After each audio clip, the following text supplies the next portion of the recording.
Yo, what's going on, guys? Mid to high key, back again. Some new life in the building, new energy. I'm Don or Donnell, whatever you want to call me, and this is I'm whatever his name is. I'm Jalen or dontaivios. I'm wearing my favorite shirt today. Yeah, we actually just got back from an express photo shoot. Ah, yes. That's not true, but anyway, today we'll be talking a little bit about the state of hip hop today. The hip, the hop, You the know, hippity. It's in the hip hop that don't stop. that's not what it is anymore. Anyway, but yeah, so we're just gonna talk a little bit about that. I'll hand the torch off to you, if you will. Yes. So obviously, well, I guess it is kind of obvious to some, and maybe not so much to others. But hip hop's definitely on the top of the food chain in terms of the music industry nowadays. You have big heads on top of the charts like Drake. Drake can arguably be hip hop or not. It's really what you want to see him as at this point, which what makes him amazing. You can see him as a pop or a hip hop or a hippity hop to the hip hop and don't stop guy, or you can think about Kendrick Lamar, who's like a hip hop guy who can do pop music, but he's down as one of the greatest lyricists ever. And then you have guys like J. Cole or anyone that has kind of this lyrical rap. Anyway, no matter what you like, hip hop the genre has what you vibe to essentially. And Right. yeah. Yeah, I definitely say like it's at a good place right now, just because it's at the top, like you said. Obviously you still have your artists such as Ed Sheeran or Taylor Swift or people like that are just gonna always have sales and be big or whatever. But obviously Drake is probably the biggest star arguably in the world right now, whether you want to consider him hip hop or not. I do personally, because at the end of the day he still raps a little bit, and he does that whole melodic thing that a lot of the rappers are doing these days anyway. Very well. But yeah, so I think it's in a good place. And the only thing that worries me is a lot of our favorite artists, Drake, Kendrick, J. Cole, all those kind of people, they're kind of getting up to the age, in their 30s, and kind of starting to move on, maybe potentially within the next few years or so. And if you look at the newcomers, the ones carrying the torch, it's not a lot of lyrical conscious kind of stuff out there. It's like whatever kind of bumps the most, whatever kind of flows the most. And at this point, it's a good and a bad thing. And I'll touch on why it's a good thing. For me, for per se, like I listen to a lot of artists that don't really get as much looks as you can know. Like for instance, there's a rapper CJ, mumble rap guy in Foggy Raw, this guy Chu Echu, whatever her name is.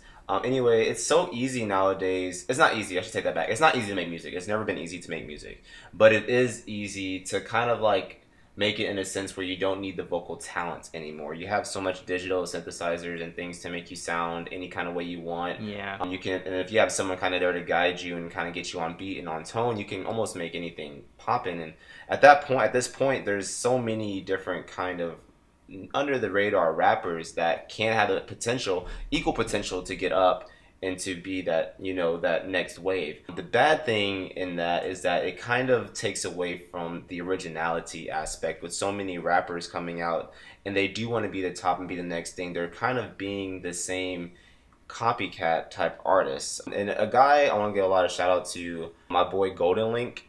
He is a great, yeah, Gold Link. He's a great lyricist and he makes really melodic stuff and it's really cool to listen to that kind of thing. It kind of brings me back to like early 90s with like a Tribe Called Quest and those guys, where it's like they're so groovy with it, and that groove aspect's not really there anymore. I feel like it's more, like I said, the digital synthesizers and Yeah, there's just so many people out there just kind of like doing the same thing, just like chasing that hit, not really making music that lasts, kind of just making music for their 15 minutes and then moving past that. It's just like, I don't know, they just make one hit song and they don't hear from them again, because they're just chasing that sound. And then when the sound changes, it'll be some more artists that are chasing that sound and they'll get it, and then it'll move on and move on. But like people that have that wave, like the Migos and Future and Travis Scott, those kind of people that have like this whole like wave right now, it's just a lot of people that sound a lot like all of them. those guys. And I say that you bring up those guys, they're really creating great content at a consistent rate. Yeah. It's one thing that I'll say, like for instance, like Ray Shremmerd, we're just talking about how he's been making party hits, or they've been making party hits for a long time now, and they're continuing to stay relevant. Future, he's if I were to put a chart on Future, like relevance and like awesome chart, it's like a steady increase. Whereas Drake has had this exponential rise. Future, you cannot deny this guy is just grinded. He's just grind. He's make song after songs. Not every song is good, right? Not every song can be like every song's good, but Future, he can make 10 songs, I feel like, in like a span of a month. Mm-hmm. And one of those songs are going to hit off, Right. you know, and then he'll have something that you may like that someone else may not like, etc. But yeah, those guys, like, it's great because it's great competition. Yeah. You know, it's great. So. And then, another thing about, Future and them, it's kind of like they almost have a little bit of an advantage because they have the ability, because their music's it's not like, I don't want to call it, ignorant, but it doesn't have the same, Content. like a J. Cole song or Kendrick Lamar, where it takes them like, a long time to make a song. Like, I've heard Future can just go into the booth and take like 20 minutes to record a song. Yeah. So that way he's always able to get content out constantly, and that's good because a lot of his songs, they'll be hot for a minute and then they'll kind of fall off. So it's good that he is able to just go in the studio, release like a quick song, and then, it'll be hot for a while. And then when that's died down, he released 2 albums last year. Yeah. At the same time, essentially. Yeah. So you say what you want about it, whether it's not lyrical or whatever, you can't deny that he's, working hard. So. Yeah. Yeah, and I think it's an interesting, trying to switch gears a little bit. An interesting thing in terms of like the hip hop. I've been listening like to a little bit of like YBN Namir. And that kid, like, it's so funny because it's like the scene now where kids can just pick up the mic one day and be like, all right, I feel like rapping today. Yeah. And they just launch off, and now my man's rich. Right. And it's crazy because you have some people that can work so hard at their craft. Like, I remember you watching that podcast with, not Absol, what was that guy that was bitching about albums? Or Hobson. Hobson. You would say he's very conscious. And this guy, he pretty much said, like, making an album, it's so much work, and why would I make an album if not all their albums going to get love, the love that he thinks it deserves? Was that the contents of it? He was basically saying, like, at the end of the day, your album, you're going to work hard on the entire thing, and, it's not going to get love, and it's going to be here one day and gone the next. It's going to come out, people are going to, like, while they might listen to the whole album, they're going to find their songs that they like 3 or 4 songs. The album might be, 12 to 20 songs, and they're only going to listen to like 3 or 4 maybe. And so he was saying, like, why would I spend all my time on all of these songs when at the end of the day only like 3 or 4 are going to continue to get played for a while? Yeah, and that's kind of like the spectrum. That's kind of like the spectrum in all this. You have your scale, right? You have on one scale, you have the Future, who is a machine, and he can just make song after song after song, and you have the guy that put a lot of time in their craft, and that's just the way they do things. People operate differently. So a guy like Hobson will take forever to make an album or whatever, or so he says, and he doesn't feel like he's in love. But then you have people in the middle, like J. Cole and Drake and Kendrick, who can probably pretty much make music at the rate that they want to make it, but they can also put in the content to where they're feeling satisfied enough with the product that they're putting out. Yeah. So like with J. Cole's album with For Your Eyes Only, obviously that's a very emotional, a lot of content in that album, more so than what you hear. You had to listen to it a couple times.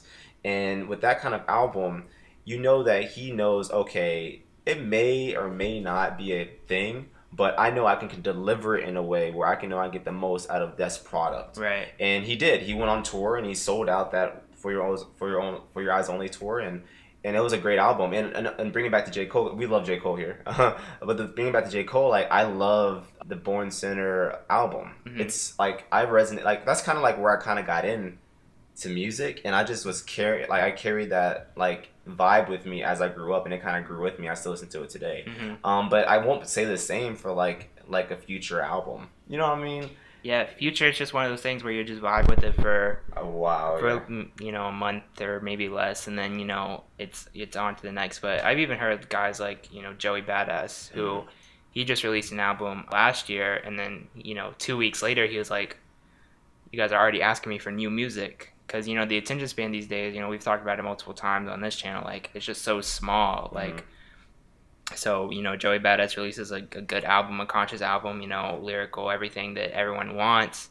And then 2 weeks later, it's, you know, gone, and people are like, we need more music from you. And then he's like, I just released this whole album that I've spent probably a year working on, and you're already asking for new music. Like, just go listen to it again, you know?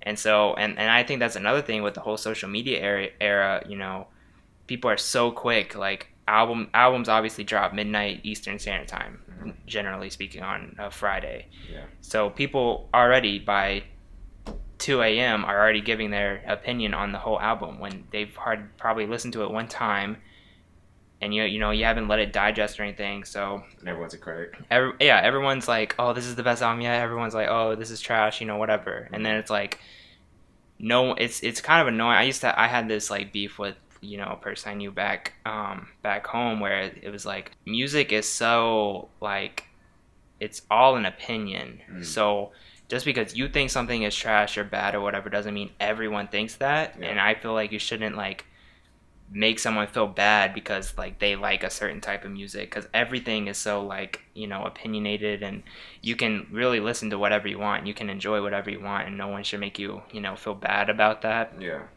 And that's the beautiful thing about, you know, hip-hop right now, because, you know, you have the lyrical stuff, you want to listen to that, you have the quote-unquote mumble stuff, you have like the melodic Travis Scott type of stuff, you know, you have just like wavy, you know, vibey stuff, you know, you have your party songs, you know, you have everything. So like any mood you're in, you can, you know, listen to any of it and just feel fine. Yeah, and I think when you listen to music, you kind of like, you got to know to vibe. I think like for instance, my mom, she can't listen to it. Yeah. Right? You'll put the song on, and it's just, there's so much going on with the sounds and the 808s and the fast talking, that it's just her, the attention span. It's not that she can't pay attention, it's that why would she when there's just so much to comprehend and take in.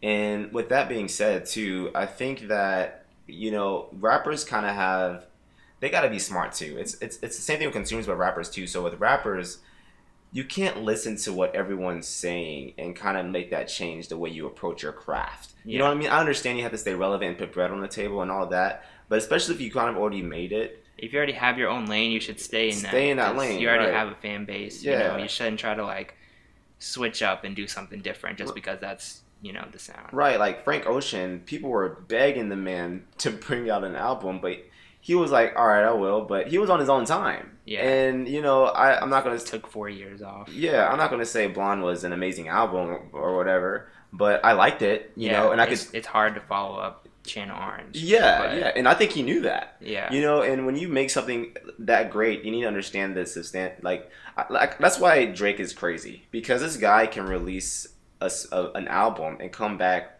like he's upgraded every time, and he makes it to where it's like for More Life, he opens up with Free Smoke. And that first song was just bumping. Like, you don't even care what he's saying. It's just free smoke, hey, like, you don't even care what he's saying. So you're listening to the whole album, and it's just this destructive in your face, and then you listen to it again and listen to the lyrics. Right. And that's how you kind of make it to where, okay, you're appeasing to the main crowd. But then you got people like us who actually listen to what they're saying. So after we enjoy what they've said the first time, we go back and then listen to it again. Right. And I think as an artist, you gotta be able to have that kind of take on it. You know, like, so we're talking about Jaden Smith. Jaden Smith, he can make kind of like a bumpy melodic thing, and he's just like this chill, wavy dude. Yeah. And he's very conscious. He has his whole pedigree and everything. But he's also very lyrical. So it's like you can go back and listen to it, and he definitely appeases to a whole like crowd or whatever. But the point is that you got to understand your music has to take several angles. Right. And if you love your craft, it will take many angles naturally. You know what I'm saying? So, and like, for instance, like Kendrick's The Damn album, he re-released it, not remastered or mastered version, and he just made it backwards. Right. Because there's so many angles to the fucking album, you can listen to it backwards. Like, what kind of dynamic is that? Like, that's genius. Yeah. That's genius. But yeah, so I think that's going to do it for us today. You know, we're definitely probably making another episode similar to this, you know, kind of going a little bit more into depth. We don't want to make this too long.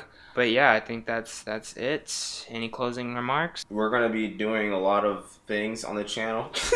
We got a lot of things going on. So, but we are gonna keep making content, Yeah, uploading, and it's all definitely that. going to be, a busy few months for us. We're definitely going to try to keep up with the channel, as much as possible. Might not be uploading at 6, 7 days like we were for a couple of weeks there, but we're definitely going to still try to get out, 4 or 5 videos a week. There'll definitely be a video on Mondays, gaming, and then there'll definitely be at least one M2HK. There'll be a community at least every 2 weeks, and then there'll be a random video at least once every 2 weeks. Yeah, and then thoughts with Donnell. I'll try to maintain that. There might be some weeks where I'm just kind of busy and I won't have time. But we're definitely gonna keep working. We got, like you said, 1,000 different things going on. We're just grinding right now. So yeah, just stick with us, and we're just gonna keep improving on our craft, and keep making it better. And I think that's all I have. Well, this has been your boy Jalen, and I gotta use the bathroom. Peace.